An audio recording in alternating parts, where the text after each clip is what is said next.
We've been training Gemini, releasing versions every few months. I think 2.5 was a real breakthrough in terms of capabilities, and it's at the frontier of where the models are. And so putting that in our products across our suite of products, I think that's what makes the story come alive. People have been asking this question now for a couple of years. You've had these chatbots scale up to hundreds of millions of users. We've grown in queries. So I think it feels very far from a zero-sum game to me. To use other areas in parallel, like TikTok came in, everybody started using TikTok. YouTube grew and did very, very well in those moments too. So I do think search is very, very good at what it does. Empirically, people value it for what it does, and they're actually showing it by using it more. In 2025, our capex is $75 billion, right? So we are definitely investing for the long run, but it's the same investment which powers businesses from search to YouTube to cloud to workspace to Android and Play to Waymo, right? And so, and to our subscriptions business, we just launched Google AI Pro and Ultra, and it's definitely doing well. I've been pleased to see the reception. So I think it's such a profound technology. I feel the opportunity ahead is bigger than the opportunity we had in the past. Vertex AI is up 40x in usage on a token basis just in the last 12 months. So obviously, we have billions of dollars in providing AI-based solutions, in AI as an infrastructure, AI subscriptions. So there are many, many new businesses.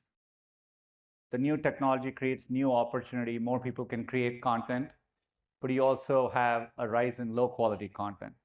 I think moments like this is what we actually, it's what Google is good at, right?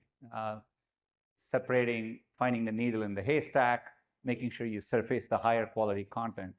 We are using Gemini to help improve YouTube's recommendations. So we are using AI to help improve how we detect content, etc. There are good content being created using AI as well. So we're just trying to elevate high quality content. Look, it's another area, people have had questions about the web now for the past 10, 20 years, right? I said this during I/O, but if you look at the index, we index the web. The number of web pages that we are indexing is up 45% just in the last 2 years alone. There's just definitely, people are creating a lot more content. I do think, creation is getting easier, not just in web, across, if you look at YouTube, etc., the amount of content is exploding, right? And so I do think as content creator, you have to think about many, many modalities, platforms, etc. But the opportunity space gets bigger. A few things. I think compared to most companies in the world, we take care to design experiences which is going to showcase links, right? And we took a long time testing AI overviews and prioritized approaches which result in high quality traffic out. I'm confident that many years from now, that's how Google will work, right? Like, we think the value proposition in Google is people come. Yes, sometimes they may get answers.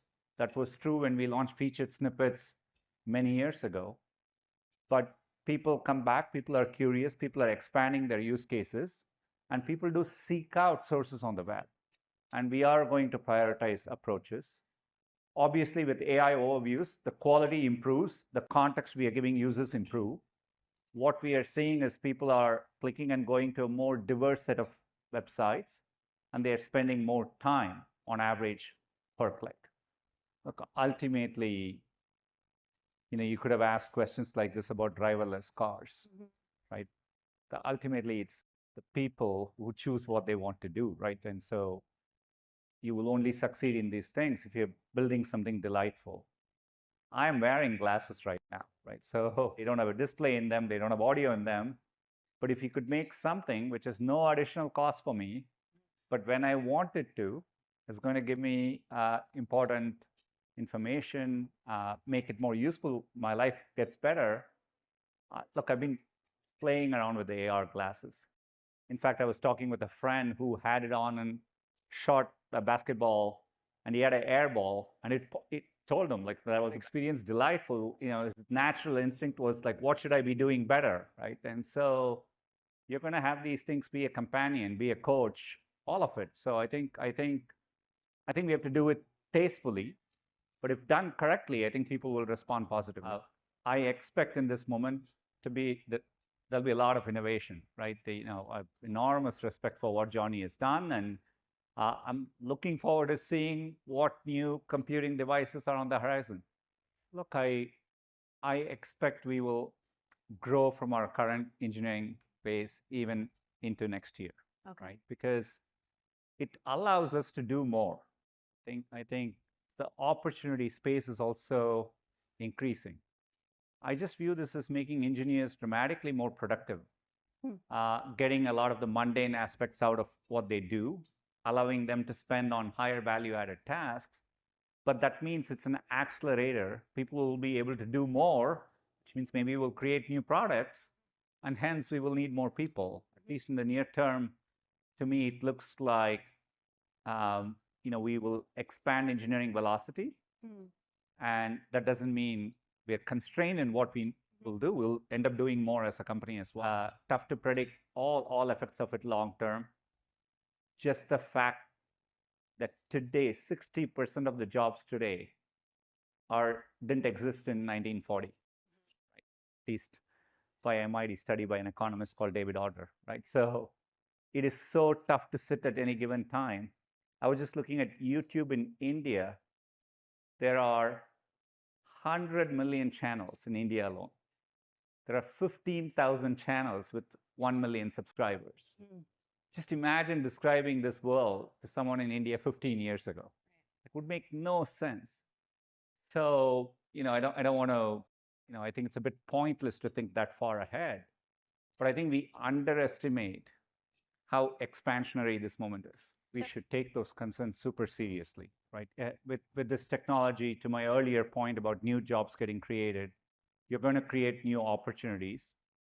I look at something like VO3 with video. It's clear to me you're going to allow pretty much everyone in the world to be a sophisticated creator. I can't sit and linearly imagine what the impact of that will be, right? So you're creating all these new opportunities. You have tremendous positive externalities. We will tackle tough, vexing problems, make progress on areas like cancer, right? All that. Educate a lot more people. As part of that, there could be job displacement. I mean, those are serious concerns. So as a society, you have to think about how do you reskill people? What are new social safety nets that you would need? Those are super important conversations for society to have. But I think being too specific and saying that many jobs will be, I just don't see we have made predictions like that for the last 20 years about technology and automation. It hasn't quite played out that way. Yep. But I respect that, I think it's important to voice those concerns and debate them. And I think that those are important conversations to have. First of all, we disagree with the rulings, and we are in the process of appealing these things. Look, if anything, this moment has shown, I don't think there's anyone here who is using anything they don't want to use. You look at the success of ChatGPT or any other product, people are literally have more choice than ever before. The reason people use Google is because they want to use it. So I think we continue to innovate. I think choice is good for users, competition is good for the world. So that's how I see it. We spent over $50 billion in R&D last year, right? We are one of the top R&D investors in the world. We take such a lot. We didn't build things like Chrome, and we've invested a couple of decades into these. Way more. We've been building it over a decade. We've been doing that with quantum computing for over a decade. This amount of R&D, this amount of innovation, I think makes sense to do, and we take a long-term view. So that's how I think about it. Look, I think there are,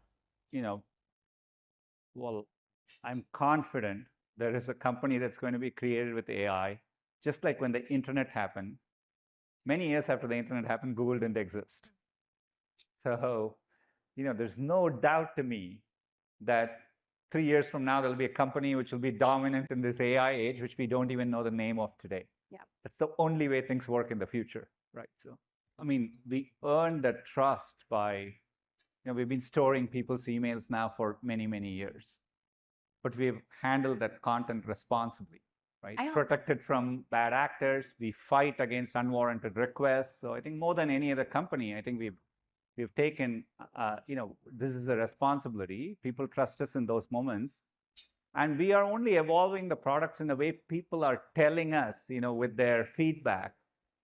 Look, the biggest thing people ask with Gemini and Gmail is, why can't it write more like me? It's an ask which we are responding to. There's going to be a sense of discomfort with new technology. I don't know, like when online dating first came, people would ask questions like, are you really going to meet someone online? So people adapt to these things. Will people comfortably, naturally interact with AI in their lives in the future? Yes. We are seeing it empirically in terms of how people are using them. Like I see people coming to Gemini asking questions like, at an aggregate, we see questions like how should I prepare for this interview? They're talking as if it's a companion. So we do see evidence of that. But what about kids? Like Gemini for kids? With kids, just like today when we design YouTube for kids, we design it with a different set of guardrails. And so for kids, I think you would scope it down to the appropriate experiences, obviously. I think this is part of the value proposition. This is why people will come to places like Google, because they're trying to ascertain what's reality, right, and versus not.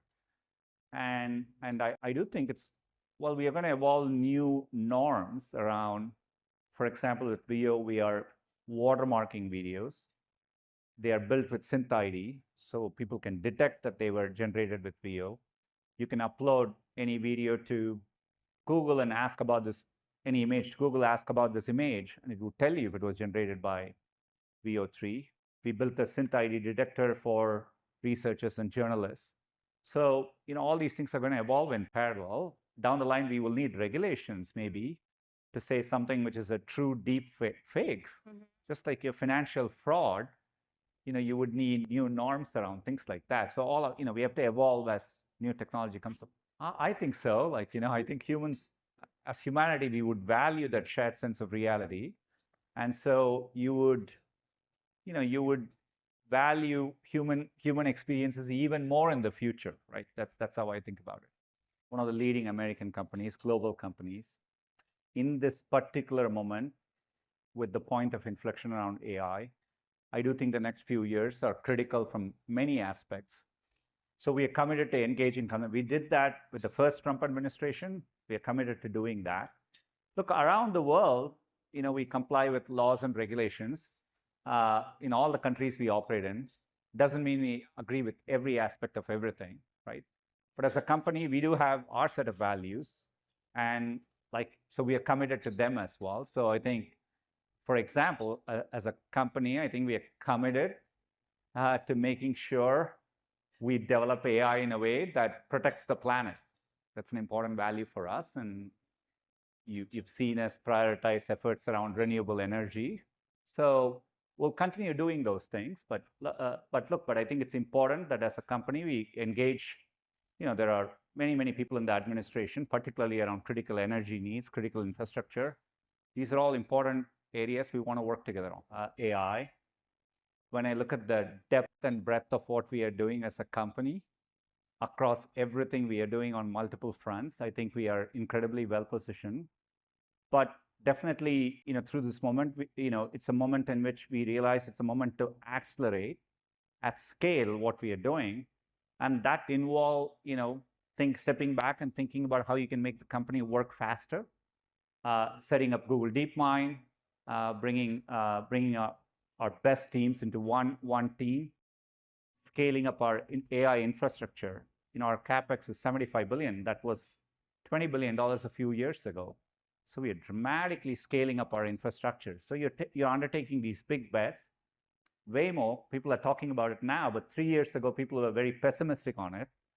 I increased our investment in Waymo at that time. So look, so you are making decisions not based on what people are currently saying at any given moment, but with a long-term view in mind. He's deeply working on the Gemini models, but I'm very, very involved in various aspects of our product decisions. I think you have to do that in the tech space.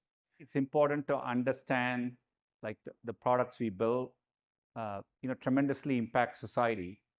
And the journey of technology is doing the hard work to make sure you're harnessing it in a way that it benefits people. Mm-hmm. And that takes a lot of work. And, and I think that'll be an important quality to have. You don't need much more than having empathy for, for your fellow people on this journey. And I think I'm doing what I'm doing, and so are many others in the industry, because you get a chance to positively impact people with the work you do, and that's the true North Star at the end of the day. I think one of the things that's great about this moment is I think AI over time will allow us all to pursue our passions more, right? And I think that's the truly liberating aspect of a lot of this. You're giving pretty much everyone a powerful tool to express themselves in the way they want to. And so I wouldn't change anything of what you're studying. I think I would still encourage people to follow their passions and find something that's of interest to them. I think, pretty much all disciplines which are valuable today, there'll be a version of that valuable in the future. It's entirely possible. I mean, like we could be dealing with, look, everything we can see, I feel very positive. There's a lot of forward progress ahead with the paths we are on. Not only the set of ideas we are working on today, some of the newer ideas we are experimenting with. So I'm very optimistic on seeing a lot of progress. But you've always had these technology curves where you may hit a temporary plateau. So are we currently on an absolute path to AGI? I don't think anyone can say for sure. The pace of progress is staggering, and looking ahead, I sense you will have that pace of progress. But there could be limitations in the technology. The technology currently feels like you're seeing dramatic progress, but then there are areas where this thing can't do this obvious thing, mm-hmm. right? Like Waymo is doing very, very well, but remember, you can teach a kid to drive in about 20 hours, right? And so both the technology is amazing, but we are quite far from a generalized technology as well. What's Google at 50? Look, I hope we are nimble and innovating, and in the technology industry, you have to earn your success every year. So for me, it's more about building a culture that's really innovative at its core, takes a long-term view, and does deep technology work and translates that into products that impact billions of people.